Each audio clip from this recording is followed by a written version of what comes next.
أيوة نظام البيت مهم، أيوة نظافة البيت مهمة، لكن الأطفال كائنات فوضوية بطبعها، وكائنات محتاجة تبقى فوضوية وتجرب وتلغوص وتبهدل بعض الأوقات علشان ينمو ويكتشفوا، وعلشان يقدروا يعرفوا إنه أنا بقدر أبادر، وإنه أنا مش محتاج أحس بالذنب تجاه هذه المبادرات. طب نعمل إيه؟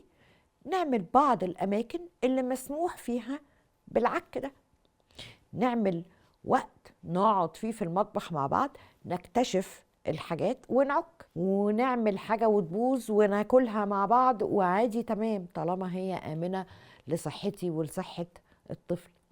نعمل لوحة زي ما قلنا كبيرة ونحطها على الحيطة، ودي مسموح ان احنا نرسم فيها، او نرسم بألوان بتتغسل وبعد ما نخلص نبقى نغسل الألوان اللي مرسومة اللي رسمنا بيها على الحيطة.